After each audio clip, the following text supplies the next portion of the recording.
Good afternoon. Hello, it is Thursday, April 8th, and in the state legislature, that really means that it's the end of the week for us. Most of my colleagues go home on Thursdays, and we generally don't meet on Fridays. So this was the end of the week for us.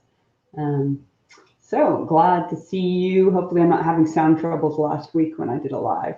We had a muting problem, and it threw me off a little bit, I'll say. But hopefully, it's going fine now. This is the end of a deadline week, so that's a really busy thing in the legislature. We saw House bills this week, and House bills that made it over here had to get out of Senate committees by today. So there's a few more committees meeting this afternoon, but pretty much it's over. So yesterday we had a very long appropriations meeting with about, maybe 60 bills on it. And this is when those House bills that came over die or get heard. And hopefully some of them we won't hear from again this year. I know a lot of you were watching closely. I heard from many constituents this week about a variety of bills, and hopefully the ones that you disliked have moved on. I welcome your questions or comments. If there's any specific things you want us to check on, we're glad to look up and see where things are in the process. This week, there are a couple of things that are challenging about the legislature. One is last minute language substitution. So sometimes we do have the ability to submit amendments or committee or floor substitute bills. So that's when whole new language gets put in. And that can be hard because we don't have time to really vet that language or run it by people.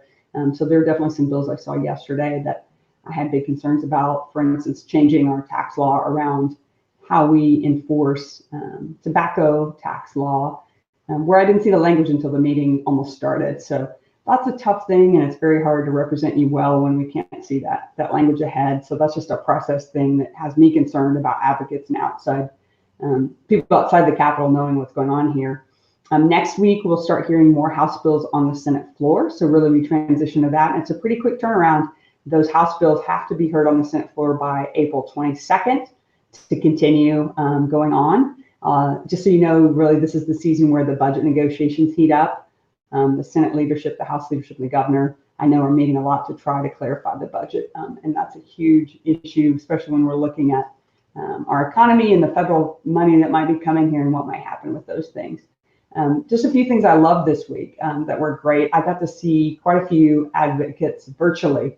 It's been hard this year not having people at the Capitol visiting as much, but I think as people are starting to get vaccinated, we're seeing more people in the building, so you're certainly welcome to visit. But this week I got to speak at Autism Awareness Day, and that was wonderful. I got to speak directly with individuals on the spectrum, as well as family members and providers across the state who are working with individuals, trying to encourage and make possible them to live their best lives and most potential. Really inspiring to be there. And then on Wednesday, I got to talk to the Arts and Culture Day, and that was a blast. I spent 20 years working in the arts. I've worked with visual artists in every community in our state. There's really artists working in all our communities.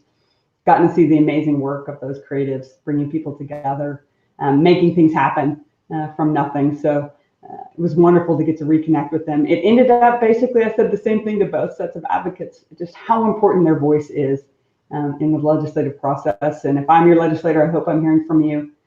If someone else is your legislator or your House member, be in touch with them. Tell them what you're passionate about. You don't have to call about a specific bill. In fact, it can be nice to introduce yourself when we're not looking at a specific bill that concerns you. You can just tell them what you care about. And your passion is enough. You can certainly back it up with data and more information, but really connecting and starting to build that relationship is one of the most important things. I have some constituents I hear from quite a lot on issues, and it helps. I know that they care, and I know that I can go to them with questions, and you start to build an even more trusting relationship. And then the other big thing this week for me was caucus leadership. Pretty much all the caucus that I helped lead happened this week. So we had an amazing meeting with the mental health caucus where we got to talk about the behavioral health workforce across the state. We have a serious shortage of psychologists and psychiatrists in this state, and that's causing a lot of challenges for individuals getting the treatment they need. So we were looking at real practical steps to move forward and make sure we have the providers needed for the treatment we know Oklahomans deserve. We also met, the Women's Caucus met this week, and both of these, well, actually all three of these are bicameral, so that means there's House and Senate members, and of course bipartisan. So it's wonderful to be in those environments and really digging into issues with my colleagues. We had Women's Caucus, and we looked at domestic and sexual violence. We had individuals from the YWCA and from Palomar in Oklahoma City, and both those entities deal with the real needs of individuals who are facing domestic violence. It's majority women facing that, but also others. And hearing those stories, challenging, disturbing stories, our state data is pretty horrifying in terms of how many people are facing domestic violence. Kim Garrett from Palomar shared a disturbing figure that women in Oklahoma are more likely to face domestic abuse than graduate from college. And that's unacceptable. We have to figure out how to make progress.